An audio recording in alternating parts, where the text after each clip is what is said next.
I was watching Niagara Falls rescuers, the fire department, conducting their rescue, and just the angle that I had, I could see where the current was going, and if there was a mishap of any sort, I just kind of thought that's the direction, the route he would take, or an individual would take. So the captain and I, we just quickly got suited up, made our way out there. As we were heading towards that spot, we had heard the crowd, give a gasp. We kind of stepped it up a little bit faster, and then we heard another noise from the crowd, and I saw the individual coming downriver, and was able to jump in and intercept them. Were you the one in the yellow or the red? In the yellow. What was he like when you encountered him? What was his demeanor, if you would? He was conscious, but he was not alert. He just had that stare. Hypothermia had clearly set in. He couldn't move. Once I did get a hold of him, I was trying to hold his head up, but his arms, his body was so rigid, he couldn't move, he couldn't help in any way. What was he wearing? What did he already have? Was it just a sweatshirt? He had thermal. He had a light jacket on. He had jeans on and thermals on under that. The current's unbelievable out there, and that had taken it had taken his jeans halfway off, so he was pretty much in his thermals. Those final moments when you were bringing him in, what was that like? What was going through your mind? I just told, so the fireman had came out. I had secured him, but I couldn't move after that. Just all I could do to keep his head up above water and wait for help. And we started, as the fireman came in, I just told him, no matter what happens when we move, just work to keep his head above water. And as we started to move, and the ground crew started to pull us in. That's all. You spent a lot of time out there. What are you saying to him to keep him alert? Was he talking back? A lot of babbling on his part. I just kept telling him, we got help coming. I got you. We're not going anywhere. I kept telling him he's a strong man. For anybody to stay out in the water that long, that's a strong person. And I just kept reassuring him how strong he was, and we're going to get help, and we're going to get him out of here. You trained for this year round, but in that moment, can you describe to us what that was like? It was just a reaction. Everybody here, everybody trains, and everybody reacts.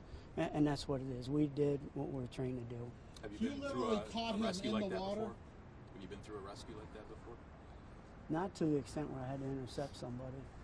I've been in that river, but not to that extent. You literally caught him, like he was floating right at you, and you caught him with your arms. Yes. You grabbed him. Yes. It's impressive. It's intense. Did this rescue? I know you can't really say whether it went according to plan, but did it pretty much match what you do in training, or was there anything sort of outside maybe him slipping? We train, we're friends with Niagara Falls Fire, personal friends, a lot of them. We train together as much as we possibly can. Scheduling is hard, but we train for all different scenarios, and so it's not to say that anything didn't go according to plan. It just worked out, Was there any moment that you were worried for your safety as well? No, never worried. About how far away were you all from the actual falls? Is that tough to calculate, or just distance-wise? Maybe you're talking, 40 yards, or? Nah, I'd say 75 yards. 75 yards. How were you able to stay stable in that current for so long? Was there a rock underneath, or were you just hanging onto it? There's rocks and there's crevices, and you just find whether it's a rock. I had one foot in a crevice and the other behind a rock, but he was on my legs. I was actually squatted down. He was on my legs, and my one arm was holding his head up. You were in a squatting position for well over 90 minutes in the water? If that's what it took, yeah. Was it helpful, I guess, that the crowd gasped? You mentioned the crowd gasping. Was that something you noticed that? You said you heard that? Well, that definitely stood out. And once we heard that, we had picked it up, and moved much quicker, and then that second gas there was a difference in that noise, and looked upriver and saw him coming. What's it like being in the Niagara River, in that rapids? When we look at it, it moves so quickly. Again, we train, you know, you're kind of, I don't say you're used to it, but we're in it a lot, and Were you just used to it. It's gotta be scary to How are just you go in feeling? there. How are you up? I feel good. I'm glad it all worked out. You know, I'm glad he's off to where he can get some help, and whatever he needs beyond this, that he gets. Were you in communication with the two firefighters? I believe they were firefighters that were coming from the shore, and it looked like they attempted to go out, or one of them did, and it kind of slipped and then went up river a little bit and came back to you. Were you talking to them at that time, or could you hear them, or was that just? Yeah, there's always communication going on. To pull something off like that, any rescue, you have to have constant communication. Can you explain why they went back the way they did? They sort of went up the river and came back to you. Do you know?